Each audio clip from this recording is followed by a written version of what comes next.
What's going on? Why is there so much content out there? And why is so much of this content not getting traffic? And is your content some of it? Welcome back to Duo On Air. I'm Abby. And I'm Courtney. And we're the ex-agency turned entrepreneurial team that puts the duo in Duo Collective. Our boutique organic marketing agency specializes in SEO, social media strategy, and branding. We're an everyday pair of business besties / marketing experts obsessed with helping our community learn more about what it takes to run a business. Which is why on Duo On Air, we're not holding anything back. We're giving you all the info we know about how to grow your business organically so you can be the confident CEO you were made to be. And how to navigate life as a small business owner. Whether it's on your own or with your best friend by your side, so grab your coffee or your mimosa, we don't judge, and settle in for a quick value-packed episode of Marketing Tips. Welcome back to the Duo On Air podcast. This is episode number 160. And did you know that 90% of websites don't get traffic? I don't believe this stat. I didn't either. The first time I read this, our intern, Chad, said it to us, which by that we mean ChatGPT. Yeah, and sometimes Chad is, he's an intern. Yeah, sometimes I'm like, okay, is this article from 2004? Like, what's happening? But when the internet was born? Yeah, right? And so I didn't believe him, so I went searching myself. And it turns out it's true, which is insane. Our intern is teaching us things. Seriously. So Ahrefs, another really popular SEO tool that a lot of SEO strategists use, ran a study about a year ago on 14 billion pages within their content database. And of those 14 billion, 96.55% of all pages got zero traffic from Google. Nothing. This is mind-blowing. It's crazy. So you might be sitting here thinking 14 billion, that's huge. That's a massive number of pages. Mm-hmm. But it's actually a super small percentage of the entire web. So there are estimated to be 1.1 billion websites on the internet. That's websites. So Duo Collective, even though we have multiple pages, is one website. 1.1 billion. And only 17% of those 1.1 websites are actually active. That's insane. That is so much space on the internet that's being used by nothing. Nothing. Yes, nothing.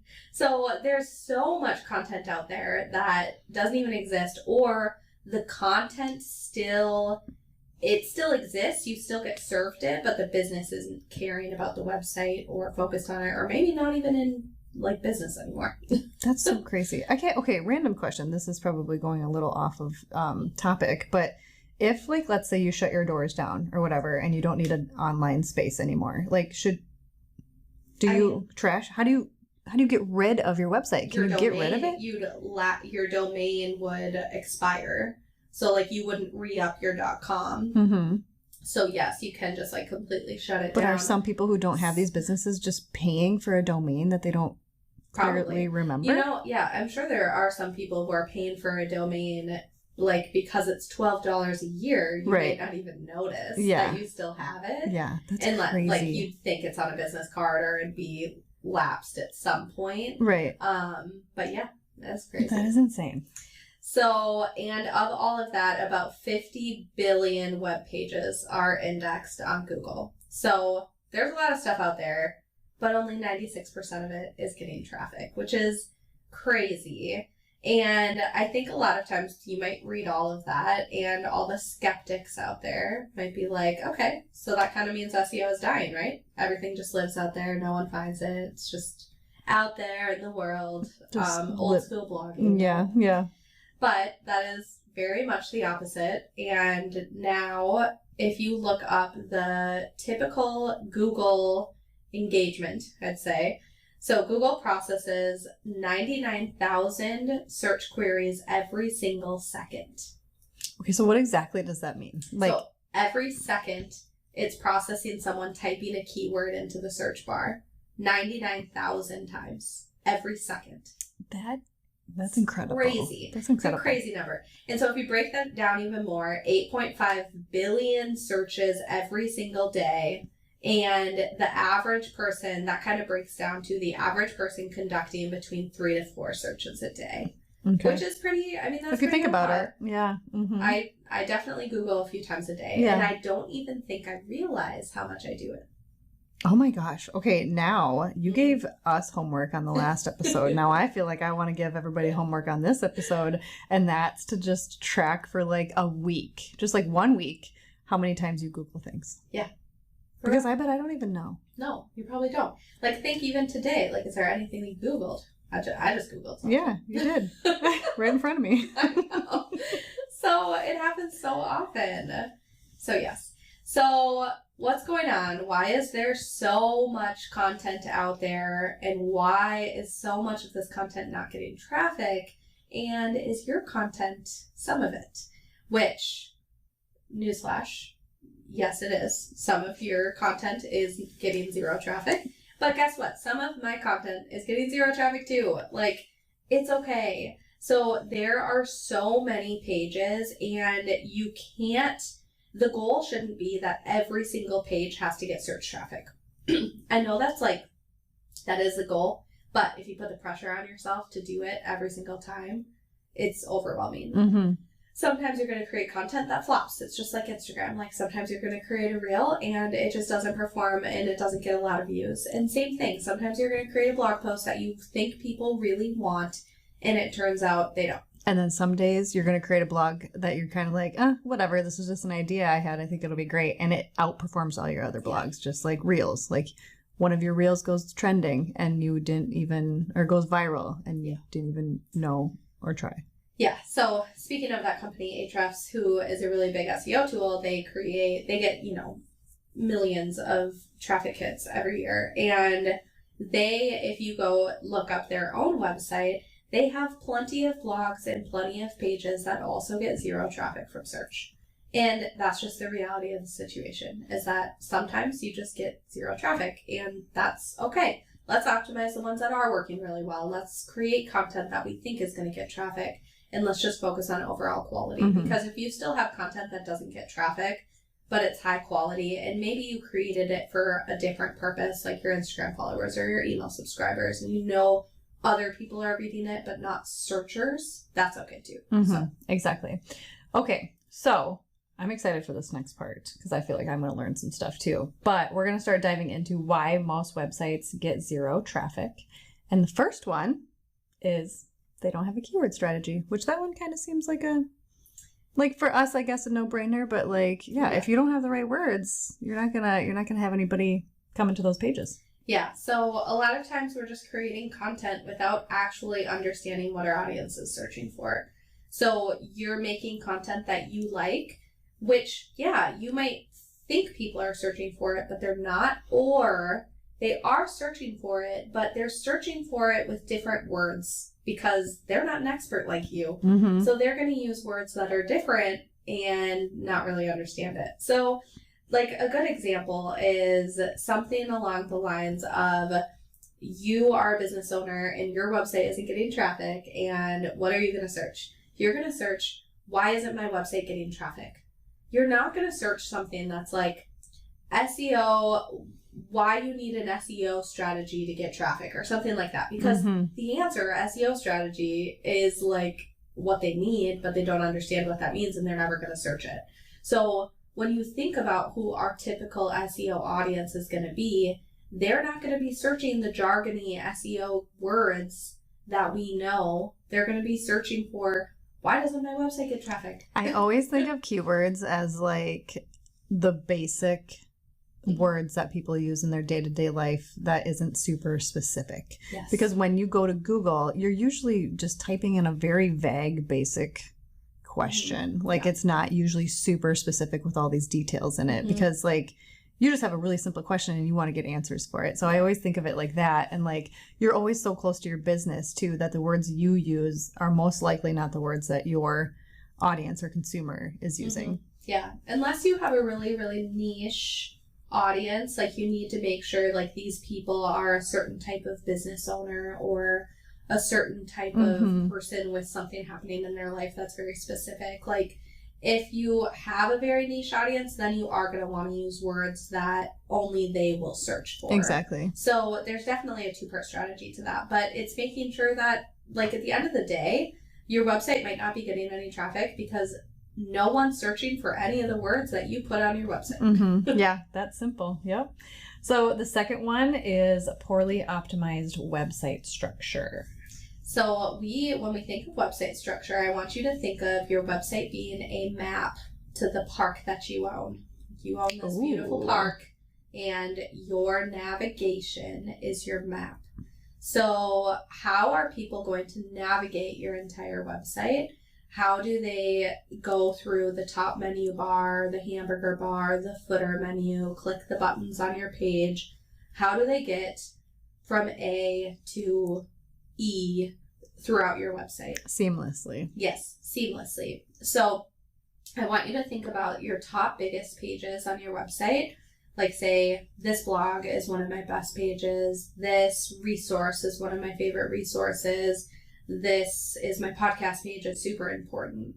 So other than your homepage, what are your biggest pages? And I want you to be able to clearly explain how someone can get from point A to point B. Like, how many steps are happening in between and how complicated is that process? If it's going to take them 5 steps to get there, or if they have to type in the URL exactly as is in order to get there and they can't ever get there from your homepage, that's likely not going to be that great of experience. Mm-hmm. So that is what we're talking about here when we're talking about the overall website structure.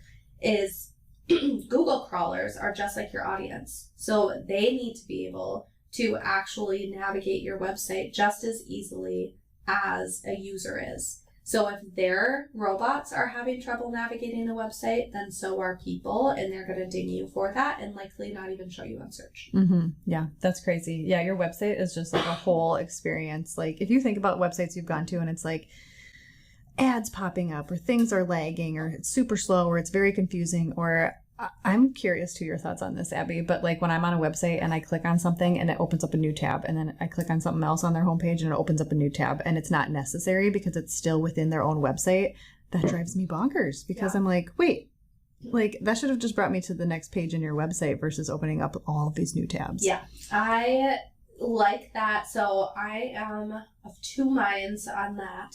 Core web pages should always open in the same window as long as your navigation exists for you to easily like go to other pages. Yes. Sometimes people remove their navigation from like service pages or sales pages and things like that. I don't usually recommend that. Like, you should have your navigation on every page because that is a better user experience, especially from an SEO perspective. Being able to like allow people to go back versus just completely exiting is like very important. But when it comes to blogs, opening in a new tab, I think is okay. I could see that. Yeah. Your blog, you might want to read this blog next. Right. But you still want to be First, you have to exploring. finish. Yeah. I could see that for sure. So the third one is lack of quality and search optimized content. So the number of these websites that, like 90% of websites, right, that don't get any traffic, I would love to know how many of those websites have a blog. Because my guess would be a lot of them don't have a blog. And people don't understand the value of a blog or think that it's just not worth it anymore, or it's old school, or the strategy just doesn't make sense. But it is one of the best ways to create content that people are searching for that you can't seamlessly integrate into the core pages of your website. Mm-hmm. So I love to think of blogs as this opportunity for you to reach your audience before they're ready to buy from you. That is where you get in their world, you connect with them on some other level when they're in the information hunting stage of their journey. Mm-hmm. So you really need to take a step back and understand who your audience is and think about who they are before they're ready to buy, and how can you create content then to cater to them throughout that process. I love that answer. That was a really good answer. Thank you. Now Should write everybody, it down. Yeah, everybody should blog because that's, yeah, I feel like that's like easy content to write to as well. You don't Yes. have to like It's easier than you think. necessarily overthink it and be like so strategic and deep into it, right? You're Yeah. providing small bits of information for new people that are coming into your world, Yeah. essentially. And I think sometimes people are scared of blogging because they're scared of sharing too much information, giving it all away for free. Guess what? If you go to our blog right now, I guarantee you can do every single thing that we do in our SEO audits yourself. You can go through every single blog that we have, listen to all 100 and what are we on? 160 some podcast episodes, 160 exactly. Mm-hmm. And you can do it all yourself. Yeah. Will you? Probably not. Do you want to? Maybe and not. If you do, more power to you. If you that do, is please awesome. tell us. So you're not going to give away the whole kitchen sink in one blog or in one podcast episode. You're going to do it over a ton. And by then, they're going to already love you because you've built that trust and that connection with them. And if they don't buy from you, they never were going to buy from you to begin with. So Exactly. you shouldn't worry about them. But likely, you are securing that trust and building that and creating this community of people who are going to trust you and want to buy your stuff when it comes out. So Mhm. that's what you should focus on, is Mhm. creating the trust and showing people that you know what it is that you're doing. Yeah, exactly. Okay, on to the fourth one. I think this is a big one, and it's forgetting mobile, which Yeah. mobile first, mobile first, mobile first. We say that all the time, but I think we're all so, like, if you're a service provider particularly, or just you have your own business, you're probably on your laptop or your computer a lot, right? So when you're building out these things or building out your website, you think desktop first because that's where you are and that's where you work a lot. But that's not correct. Yeah. As when it comes to people who are consuming our content or following us or buying from us or whatever. Yeah, so if you have Google Analytics installed, go to Google Analytics, which everyone should have it installed, by the way. But anyways, if you do have it, go to Google Analytics today. Go look at how many people navigate your website on desktop versus mobile and see what that is. So we did that for our website, and our website is shockingly a lot of desktop. But we work with a lot of business owners, Mm-hmm. so people are working on their desktop computers more than they are their mobile. We did this with another client of ours who came in for a VIP strategy session, and her audience they're not business owners. Mm-mm. Hers was shockingly so high mobile. And she was shocked. Yeah, by shocked. it. Yes. So go look and see what you are. Even if you are desktop, I don't want you all of a sudden to be like, oh, well, everyone's on desktop anyway, so it doesn't matter. Google only indexes mobile websites. So when Google is crawling your website to determine if this page or this blog or this thing is good enough, it's doing it on your mobile screen, not your desktop. So if you are not optimizing or looking at mobile, Google isn't going to put you online. So that is like the number one reason, but you should also serve your audience. Yes, yes. Another mind-blown emoji insert. Right. And the last one here is no Google presence. So we just forget that Google gives us all of these free resources and we forget to use them or sign up for them. Or I think So- people are scared of them because they don't Scared of them. understand them. So they're like, why should I do this tool? Or like they put it on the back burner because it's confusing to them, but you should use them. Yeah. So honestly, the reason that so many websites aren't on Google is because they don't tell Google that they exist. And you do that with Google Search Console. Completely free tool where you just say, hey, Google, I'm here. And you have it crawl your website. Same goes for Google Business Profile. So that is for local businesses. If you want to show up on maps, which for local businesses, if you're searching for queries like words in Google that are local specific or have a local intent behind it, the maps is going to pop up in the search engine. And those businesses that appear in that map section, it's not their website, it's their Google Business Profile. So you need to have that too. So both of those things are super important to make sure that Google knows about you so you can actually exist there in the first place. So what are some quick fixes for people to get more website traffic? Well, sign up for Google Search Console, number one. So Do it now. do it right now if you don't have it. This is something to new websites. If you are a web designer, if you're a copywriter, if you are DIYing or building your own new website, you need to have this tool implemented the second you hit publish. This is the most important thing for new websites, is you need to have your website indexed with Google Search Console. So absolutely necessary for everyone who is in the new website world to figure that out. The second thing I would do is really focus on fixing your homepage SEO title and meta description. So that's that blue clickable link on Google and the black description that's underneath it. So making sure that you can fix that and write it in a way that has your business plus a keyword that of the big thing that you offer with it. So it shouldn't just be Duo Collective, it should be Duo Collective Boutique Marketing Agency or Duo Collective Branding and SEO Services. So you shouldn't just be brand name and then nothing else, or worse, brand name home, because no one needs to see that this is your home page. Abby's biggest pet peeve. It is. Well, it's just a big sign for me the second I Google someone where I'm like, you don't focus on SEO. Yeah. Immediate giveaway. Like seeing home in your SEO title is just an immediate sign that you've never updated your SEO titles. Exactly. Yep. So changing that and doing business name plus whatever keyword it is that people are searching for. Even if you don't know and you're like, I don't know, I don't have time to figure out keywords, I don't have time to figure this out, just guess. Like, honestly, just guess. Put something in there. It's better than nothing. Exactly. Yes. So it won't hurt. Yeah. So number 3 is to write a quick FAQ style blog. So people are asking questions on Google about your services, about your products, about what you do, about things that you know in your brain. Like, people are asking questions.